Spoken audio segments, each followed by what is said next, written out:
Studio میں join کیا ہے مولانا خضر حیات صاحب نے. یہ ایک بہت معروف بلاگر بھی ہیں. انٹرنیٹ کے اوپر بہت ساری ویب سائٹس اور بلاگز کی جو ویب سائٹس ہیں ان کے یہ نگران بھی ہیں, اور میڈیا سے بھی ان کا ایک بہت گہرا تعلق ہے. ہم اسی سلسلے میں آگے چل کے ان سے بات کرتے ہیں. سب سے پہلے تو مولانا خضر صاحب, آپ کو میں اپنے پروگرام میں خوش آمدید کہتا ہوں. جیسے آپ نے دیکھا یہ ایک پوری ایک رپورٹ جیسے پیش کی, اور اس کے ساتھ ساتھ جو ایک میڈیا کا پورا کردار تھا کہ کس طرح اس نے پی آئی اے کو دنیا کی سب سے نکارہ ترین اور سب سے بیکار ترین ایئر لائن ثابت کرنے میں کوئی کسر نہیں چھوڑی. تو یہ کیا ہو رہا ہے؟ بسم اللہ الرحمن الرحیم. اللهم انفعنا بما علمتنا وعلمنا ما ينفعنا وزدنا علما. رب اشرح لي صدري ويسر لي امري واحلل عقدة من لساني يفقهوا قولي. بہت شکریہ آپ نے بات کرنے کے لیے میرا انتخاب کیا. تو میں بات کی ابتدا یہاں سے کرنا چاہوں گا کہ ہمارا میڈیا جو ہے, یا جس کو ہم میڈیا کہتے ہیں, اس میں دو طرح کے کام ہوتے ہیں. معلومات کو اکٹھا کرنا, خبروں کو جمع کرنا, اور پھر اس کے بعد دوسروں تک اس کو پہنچانا, یعنی اس کا ابلاغ اور ترسیل. اب یہاں دو مرحلے ہیں. پہلے یہ ہے کہ خبروں کی کھوج لگانا, خبروں کو اکٹھا کرنا. دوسرا مرحلہ یہ ہے کہ لوگوں تک پہنچانا. میں یہ سمجھتا ہوں کہ ہمارے میڈیا کے ان دونوں مراحل کے اندر بہت زیادہ خرابیاں پائی جاتی ہیں. مثال کے طور پہ جب ہم خبریں اکٹھا کرنا شروع کرتے ہیں تو ہم یہ نہیں دیکھتے کہ یار کون سی خبر کو خبر ہونا چاہیے اور کون سی خبر کو منظر عام پہ نہیں آنا چاہیے.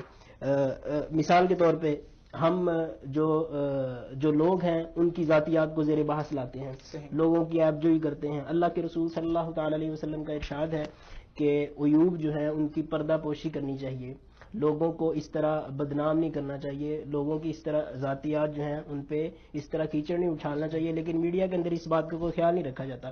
آپ نے پروگرامز دیکھے ہوں گے, یہ جو کچھ پروگرام, مطلب میں نام نہیں لیتا, لیکن میڈیا کے اندر کچھ پروگرام ایسے چلتے ہیں جس میں لوگوں کے بیڈ رومز تک پہنچ جاتے ہیں اور پھر کہتے ہیں ناظرین یہ دیکھیں ہم آپ کو یہ دکھا رہے ہیں اور ہم ایسے ہو رہا ہے, یہ ایسے ہو رہا ہے.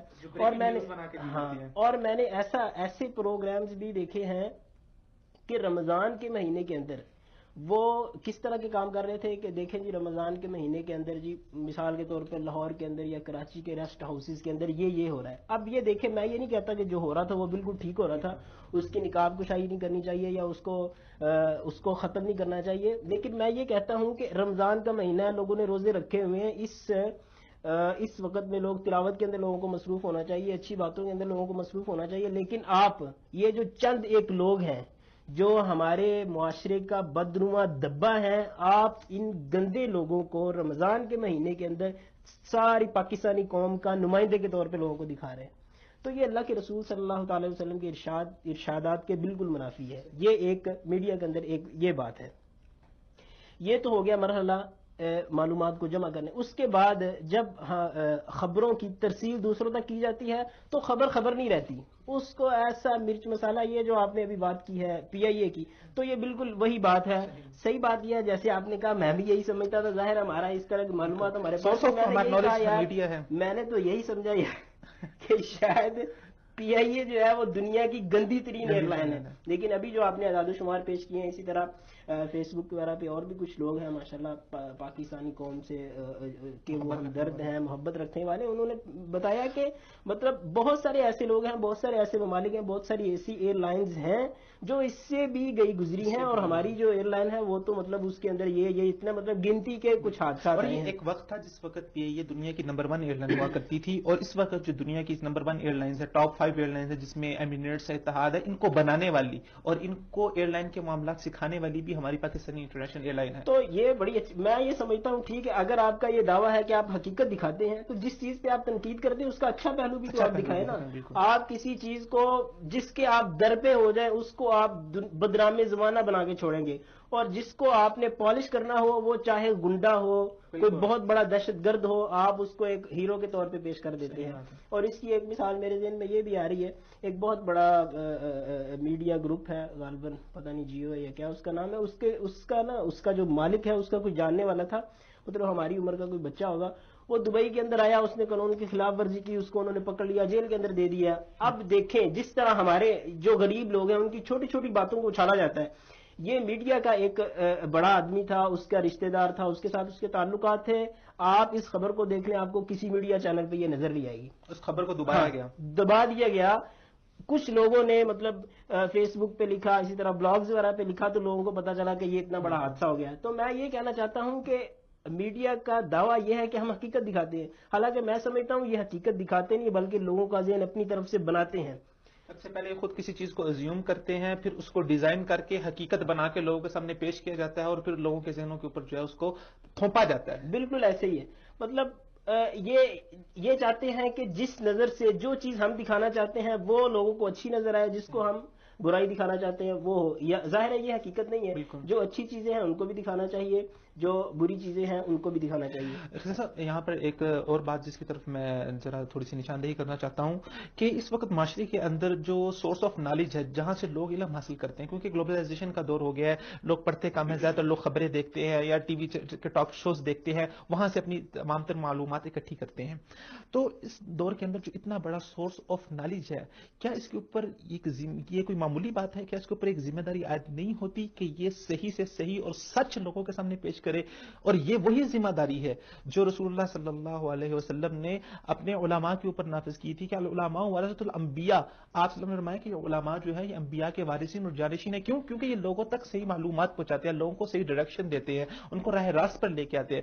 تو میڈیا کے کندھوں کے اوپر اتنی بڑی ذمہ داری ہے کہ وہ لوگوں کو نالج دے رہا ہے، لوگوں کو ان کو اویئر کر رہا ہے، ان کو چیزوں کے متعلق رہنمائی کر رہا ہے، اور پھر رہنمائی اتنی غلط حد تک ہو، اور وہ جو حدیث رسول اللہ نے فرمایا کہ دعا کرو کہ کبھی کسی قوم کا عالم نہ خراب ہو جائے، اگر کیونکہ ایک قوم کا عالم خراب ہو گیا تو ساری کی ساری قوم خراب ہوگی۔ تو موجودہ دور میں سب سے بڑا عالم میرے خیال سے میڈیا ہی ہے جو لوگوں کو دے رہا ہے۔ میری بات سنیں، جب ہم کہتے ہیں نا کہ میڈیا کی اہمیت کیا ہے اور ذرائع ابلاغ وغیرہ کی اہمیت کیا ہے، تو اس میں ہم قرآن مجید کی آیات پیش کرتے ہیں، اللہ کے رسول صلی اللہ علیہ وسلم کی احادیث پیش کرتے ہیں، بلغوا عنی ولو آیہ ہم پیش کرتے ہیں۔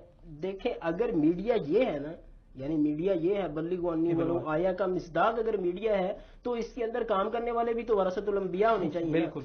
ہم یہ کہتے ہیں کہ میڈیا جو ہے وہ تو بلغوا عنی ولو آیہ کے تحت اس کے اندر حصہ لینا جو واجب ہے اور ضروری ہے، اور جو اس کے اندر حصہ نہیں لیتا وہ کسی واجب کا تارک ہے۔ لیکن آپ یہ دیکھیں کہ میڈیا کے اندر یہ اس ذمہ داری کو جو سر انجام دے رہے ہیں، جو اس چیز میں مصروف ہے، ان کی اپنی شخصیات کیسی ہیں، وہ کیسے ہیں۔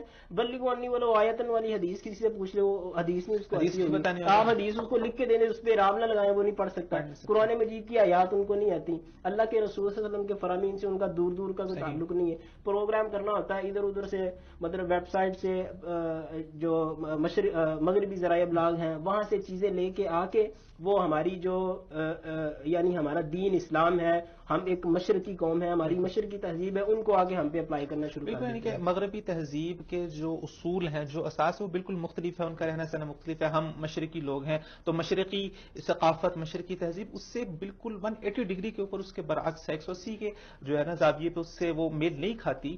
تو اس طرح کی وہاں کی خبریں لا کے اس طرح ہمارے معاشرے پہ تھوپنا اور معاشرے کو اور دوسری بات یہ جو سارا معاملہ ہے نا، اس طرح کیوں کرتے ہیں؟ مثال کے طور پہ پی آئی اے پہ سارا انہوں نے ملبہ کیوں گرا دیا، کیوں نزلہ گرا دیا؟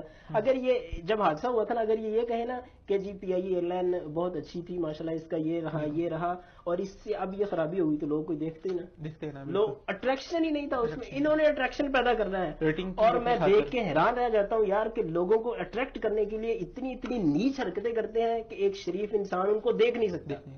مطلب دو میاں بیوی، پتہ نہیں وہ میاں بیوی ہوتے ہیں کہ نہیں ہوتے، مارننگ شوز کے اندر ان کو آپ سامنے بٹھایا ہوتا ہے، ایک دوسرے کو وہ باتیں کرتے ہیں جو بندہ شریف اپنے ماں باپ کے پاس بیٹھ کے نہیں کر سکتا، وہ میڈیا پہ بٹھا کے بہت دیر تک لوگ ان سب چیزوں کو حقیقت سمجھتے رہے۔ یہ تو کل بعد میں کھلی کہ جب چیزیں ایکسپوز ہوئیں، آف دی ریکارڈ جو ہے چیزیں کیمرہ مینوں نے ریکارڈ کی، اور پھر جب منظر عام پر آئی دنیا کے سامنے، تو دنیا کو پتا چلا کہ یار یہ کیا کھیل کھیل رہے ہیں۔ بالکل، آپ نے یہ بات بھی بڑی زبردست کی ہے کہ یہ جو دانشور صاحب اور عالم دین صاحب اور آن لائن فتوا جو چل رہا ہوتا ہے نا، یہ عجیب و غریب قسم کے لوگ ہیں، ان کی جب ویڈیوز آتی ہیں تو پھر پتہ چلتا ہے کہ یہ کس طرح کے لوگ ہیں۔ یہ مشینیں ہوتی ہیں جن کے ذہن میں آپ یہ کہہ رہے ہیں کہ جس طرح کسی کمپیوٹر کے اندر یا کسی پلیئر کے اندر USB فٹ کر دی جائے نا، تو اس کے اندر وہی چلے گا جو فٹ کر دیا گیا، اس کے اوپر اس کا کوئی اثر نہیں۔